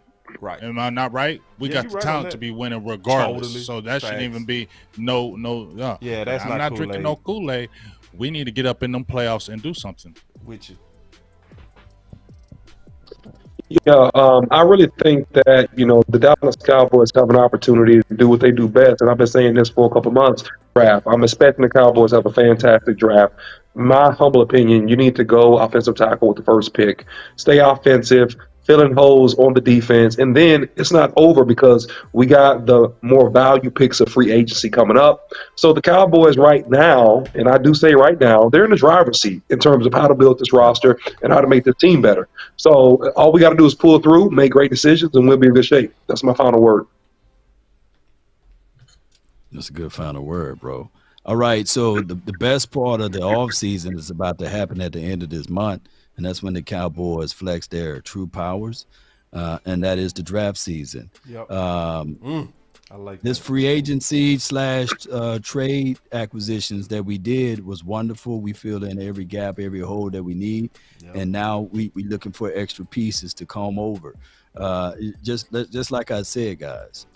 There will be somebody in this draft that Willie McClay will draft, and all of a sudden we'll be like, damn, that dude right there showed up and showed out. And then there'll be some obvious ones too that we would get in the earlier rounds, and they will make some type of news and noise. So these guys, they are not finished products. Everybody got something that they can learn and grow from, and I really like this team and around this time because we got this ability to help elevate. So let's not be tunnel vision with whoever we get. Yeah. Because the Cowboys know how to really shine with whoever they get. True. That's my thoughts. That's my final word. Let's get it. Let's get it, man. I think that was a very balanced final word. 3, 2, 1, drop it. And remember, you're listening to nothing but the best. Those grills drop it hard. Let's go. It's time to That's Tono, baby. Another final word. Let's go, baby. Another final word, man. Man. Thank you, OC. OC was pushing through some sickness, man. Appreciate that, OC. Yeah, I just wanna run it up. Count a check or something. I've been really in the field, let up. Yeah. I've been really in the field. Fire. Wish I love the feel lately. I just wanna run it up. Don't need no deals, I make the deal. Fire. Have to take it to a meal lately. I just wanna run it up. Yeah. Count a check or something. Lately I just wanna run it up. Count that too, count it up, count it up. Lately I just wanna run it up. Need them ones, I need them fives, need them tens, I need that change to the safe, got blues inside. Greens and pinks, it's all the same. I still say and roll my change. Take some losses when I play, charge it to the game. I'm with L, yeah, I'm with T Black, I'm with Reverend now. I'm with Bay, yeah, I'm with Jay, yeah, I'm with Chuck and now. Still the same, not switching sides, now it's about loyalty. You switch sides off for the bag, and that's worth more to me. I mix Nike with designer, I experiment. You just rock what's on the shelf, and I'm not feeling it. Search for the one, but baby girl, it's nothing real as this. Can't trust a soul, I keep a hammer, call it too legit. I've been really in the field, love the rush, I love the feel. Lately, I just wanna run it up. Man, we see y'all Thursday for